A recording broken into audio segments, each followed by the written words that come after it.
Hey folks, welcome to another installment of Let's Play AGEOD's Civil War. If you remember the last video, it was a bit of a whirlwind as I raised a whole lot of troops and I wasn't showing you, but off screen I was moving them all over the map to their mustering points. So I'm mustering a lot of troops in Washington, D.C., and I'm mustering a lot of troops here in Louisville, Kentucky, and I'm mustering a lot of them here in St. Louis. And just about all of them are completed training now, just about. So about 2 turns from now, everybody will have arrived in their destinations, and I'll set them all up as divisions. And we'll find out if I, counted correctly or forgot to raise some 10-pounders that I meant to raise or something. I do all these things in my head and often make mistakes. Anyway, let's go around the map here. Down here in New Orleans, I don't see any threats from attack, so Joe Hooker is going to continue walking through the swamp towards Fort St. Philip. Looks like it'll take him 17 days to reach that next region. So he'll probably still be in transit next turn. Over here in Arkansas, we just took Fort Smith. I'm putting Nathaniel Lyon on defensive mode, and I'm just going to let him rest there for a while until he receives the reinforcements I'm putting together in St. Louis. And just to show, I think I showed this last time, but here's my supply line. All of these from all these depots from Rolla, and then there's a depot at Springfield, there's a depot at Fayetteville, and a depot at Fort Smith. So all my supplies are streaming through this small, thin, Union-controlled area here. So if the Confederates came up and, for instance, took Springfield back, I'd be in trouble because my supply line would be cut. But I think that's sort of unlikely because in order for the Confederates to get to Springfield, they would be way outside their own supply network. So I'm going to rely on the fact that I've taken so many of their depots, they wouldn't have supply up here anymore. I'm going to rely on that fact to believe that I'm going to hold this line. We'll see what happens coming up. Not much going on in Kentucky, just a lot of troops moving here to Louisville. And this Camp Robinson group has finally made it to Cincinnati, where they can help with the defense there. And in the east, not much going on. I'm just gathering a lot of troops in Washington, D.C. There are a few things I'd like to point out going on this turn. One thing is, if we go here, we'll see the USS Monitor has completed. There was an event, I think something like 6 or 8 months ago in the game, that said this guy had started building, and he's finally complete. So I'll move him down here to Fort Monroe. And while I'm at it, I'll grab a couple other ships. Here's some that were in Washington, D.C., move them to Fort Monroe. Here's a ship in Annapolis. I'm going to move him to Fort Monroe. And I already had a couple small ships there.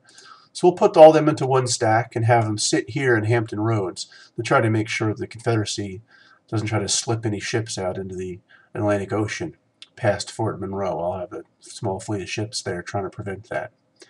So that's one little thing going on. Another thing I can point out, because I haven't been vigilant in telling you these things as we go along, William Tecumseh Sherman has appeared. He always appears right next to wherever Grant is. And so I think that happened a turn or two ago. He's a very decent general, obviously. He's a 1-star with 4.32 stats. And let's see, Don Carlos Buell has appeared. He's a 3-star. He has a 2.22 stats, which isn't great, but he can be useful. I'm moving everybody down here to Louisville, where I'm mustering all my forces. And finally, you see these 6 sort of low seniority generals. I moved them here a few turns ago. They're all 311s, just to make sure I have enough generals to create the divisions I want to create. I'm certainly going to want to create one with Sherman. I'm certainly want to create one with George Thomas. He's here. He's also a 1-star. He's a 3.36 general. He's also really good. So I want to create one with him. I'll want to create one with him, but I may have more divisions I want to create. So that's what these guys are here for. I did the same for St. Louis. Here's 6 311 low seniority generals I sent this way, just to make sure I have enough generals in the area to create all the divisions I want. I was able to do that because here in Washington, D.C., a few turns ago, I got a whole new pile of generals. Just like I got a big pile of generals in the beginning of 1861, you also get a pile in 1862. And most of these are the usual sort of 3-1-1. If you look at John Park here, he's a 3-1-1. But a few interesting ones popped up. Here's Phil Kearney.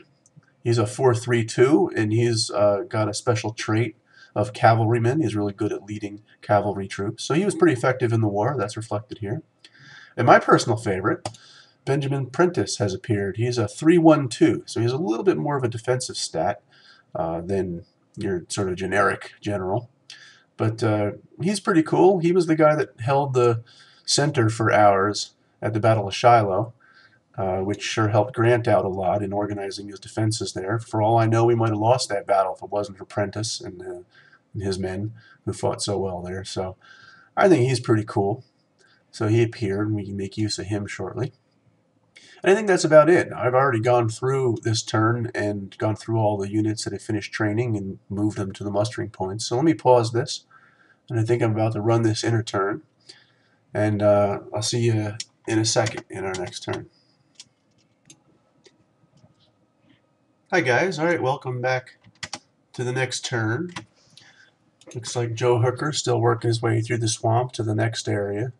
If I click on the supply filter, you see that having stopped in this area, he took control of it, so supplies can now flow for what it's worth between these two areas.